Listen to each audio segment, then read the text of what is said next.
back here after a short break, and we are having a very healthy discussion with Emily too. She's the one who is really giving us some very good suggestions regarding the business opportunities, especially for the phase 2 of the CPAC and business to business opportunity. So we continue from the same topic, Emily. Like you said, there is a huge chance, even as a byproduct. But we need to learn how to process, even to develop the ingot. This technology is also not available in Pakistan, and once we go for the processing, there are a lot of other chemicals, some substance of the chemicals, and also the minerals and some substance of the mineral. Pakistan is really very lack of these kind of technologies. Is that you feel that in the future that Chinese should come up with these kind of technologies and they should invest in Pakistan, then that could be a win-win situation for both countries? Yes, sure. I also believe that. Like, you should bring more investors, foreign investors, not only Chinese, but also other foreign investors to come and to invest in these two metal processing projects. Because like you mentioned, that even right now, in Pakistan, you can only produce copper and aluminium ingots, not the final products, because like of some raw materials and also some technology. And that's why I think the government, they should provide more incentives to attract more investors to come and invest here in Pakistan. This is a win-win. This is a win-win policy, I think, not only good for China, but also good for Pakistan, because right now, you know, we are also facing overcapacity of every industries in China. So for CPAC, for the second phase of CPAC, I think it's all about industry. So it's a good chance to relocate other industries from China to Pakistan. And because of the friendship, I believe Chinese investors, they are more willing to come and invest here. Yeah, that's one factor. So you mean that we have to go for the value addition products. So far, even what I want to tell to my government, this is a question to my government. First, you have to facilitate the Chinese investors that they come over to Pakistan. They should feel very friendly and healthy environment to invest in Pakistan. At first, you try to make it like a semi-finished product, then you go for the value addition of the product.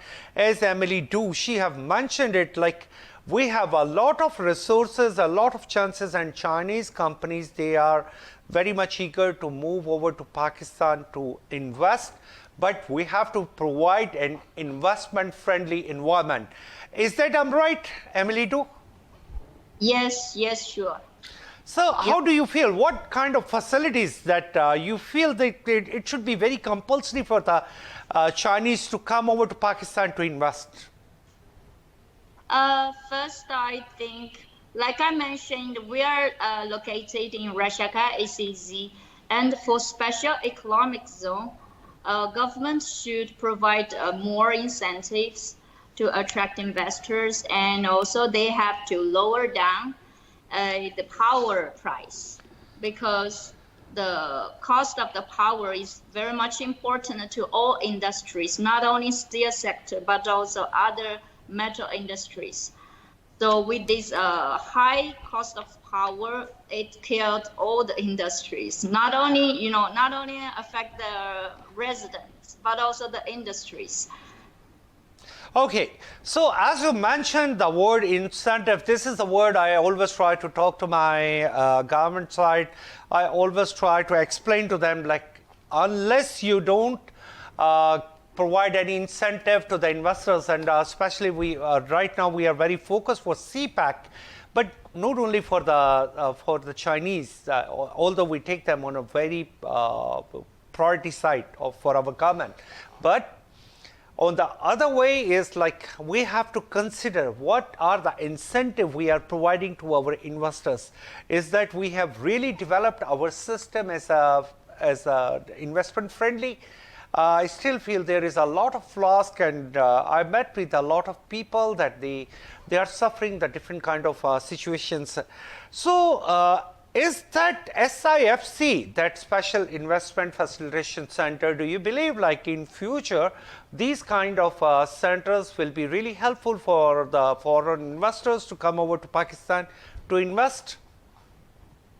Yes, yes. And I also heard that right now the government, they are trying their best. They want to make some change, and they want to provide, create a better investing environment for foreign investors. So let's wait and see what they are going to do. Yes, Emily, one question is very simple, but this question I need some detailed reply from you. Like, you are in Pakistan from last 5 years, is that right? Yeah. So the people like you, especially once you are in Pakistan, you know Pakistan very well, you have seen the ground problems, the realities, and also the good things in Pakistan economy and public and the government. Could you be like the people like Emily too? We can consider that they are like an ambassador of Pakistan to China, that who can really pass a very good image of Pakistan for the Chinese investors and for the Chinese public. How do you think about it?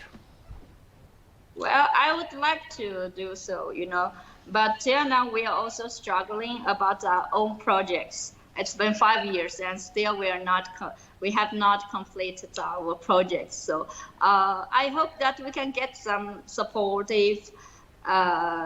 or help from the government side, so that we can complete this project as soon as possible, and we can also be a very good example to show to other foreign investors that about our success in Pakistan. This is, I always want to explain the flagship project. Like, we need to set up some examples. Like, we need to show to the people, we need to show to the Pakistan public, and it's the duty of the Pakistan government to come up with the projects that have been completed already, or we can mention it's our flagship project. The first CPEC session, it was called like the first phase of the CPEC. It was between the government to government. It's called G2G. And G2G means that the companies, they came here, they finished their project, and they will go back. But more importantly, like the companies like Century Steel, that is our project. That is called P2P, where the benefits have to be on the ground level, and also it will be transformed from upper level to the lower level, and we have to engage the local labor, not only the labor but also the resources. And I always use this word labor. Labor never means it's like a working labor. Labor have many meaning. Also the engineers, also the technicians, they are also considered to be labor. So what Emily want to say, if I will be right, Emily, you need to second me, that if we go to the second phase of the CPAC, that will definitely be in the benefit of Pakistan. And Chinese companies, they are always looking for the local partners. They always want to have the local partners to bring up their technology, to bring up as the cost of the production in China right now is rising a lot. I need a reply from you, Emily. Mm-hmm. Sorry, can you repeat your question? Like the cost of the doing business, it's already been increased a lot in China. So is there a good chance for the Chinese to, if they have a substitute station, Pakistan, to be their home to establish the new factories? Yes, as I mentioned, right now it's not only about the price. Price cost is about the overcapacity. Because right now we are facing overcapacity of all manufacturing industries in China. That's why it is a good chance for Pakistan, to get all those industries to relocate it from China to Pakistan. I think this is the purpose of the CPEC, the second phase of second CPEC. Phase, yes. Yes, to relocate industries from China to Pakistan. Emily, yes, please continue. But for this purpose, I think the local government, they need to work harder on this, to give some very practical, detailed incentives to help those Chinese industries to relocate to Pakistan. Emily, actually, you have a very soft message, and this soft message is for the decision makers also, that who really want Pakistan to be good in their economy. And this message is for all over Pakistan and Pakistan's decision makers. Like, we have to make some good decisions, flexible decisions, and we need to attract the Chinese to come over to Pakistan, stay here to invest with the friendly environment, and we have to provide all that facilities that we are still not up to the 100% mark. That is really one dilemma of our CPEC Phase 2.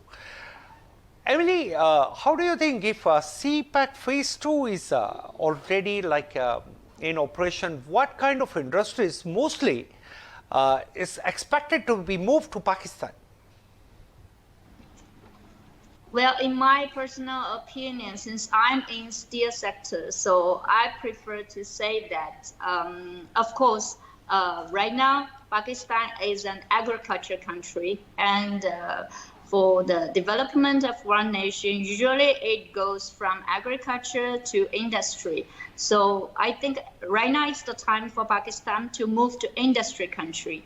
You have to bring a lot of manufacturing industry to Pakistan, and this industry is the basis of the development of one nation. And also because industries, they can solve a lot of issues in Pakistan, like only industries, they create a lot of jobs for the local people, and they can also solve the foreign currency issue, because if you can manufacture everything you need, you do not have to import so much products from other countries. So you do not have to consume a lot of foreign currency. And also, you can collect the electricity from industries, not from the residents. Because manufacturing industries, they can pay the bill. They have to manufacture something, and they are able to pay the bill. But with some high cost of power, I don't think the residents, you can collect the bill from them, because it's too much high for residents. Yes, that's a very big factor, and that is a managemental problem. I'm totally agree with you, Miss Emily, that if we have the excessive power, why not we provide to our industrial sector? We can activate our industrial sector. If we are making the capacity payments, why not we accommodate our industries? Why not? And as Emily mentioned, this is a burden to the domestic side, and it's less burden to the industrial side. But of course, our industrial price is not being competitive due to this problem, that we are facing serious crisis of the prices by the independent power producer. Emily, you mentioned one word is that Pakistan is agriculture-based country. Yes, and almost our GDP that depends on the agriculture is like 25%. But what I can understand, in the world, the consumption of the human resources is going to be less and less for the agriculture, but it's going to be more and more for the industrial sector. So is it you feel it's the right time for Pakistan to transform their technology, and also for the agriculture, they can depend on the technology, but it's a right time for them to switch over for the value addition in especially in the industrial sector? Yes. In my opinion, agriculture is also very important. But, Pakistan is an agriculture country. But right now, people, they are doing agriculture in a very traditional way, not a modern way. So even you are an agriculture country, but still you need industries. Industry is more important because you need machines to make the agriculture to be modern. to do it in a modern way, to grow in a big scale. So And that, to increase the yield, the capacity of the production, of the yield. yes. So that's why I said industry is the basis of the development. Industry is the backbone. And before I go to the break, I want to leave one question for our audience. And that question is that when Chairman Mao started after the revolution, the restoration of the economy, the first thing he said what? He said develop the steel industry. Different kind of steel industry, and that will be the base of your progress for the future. We have to go for a short break. We will be right back. Stay with us.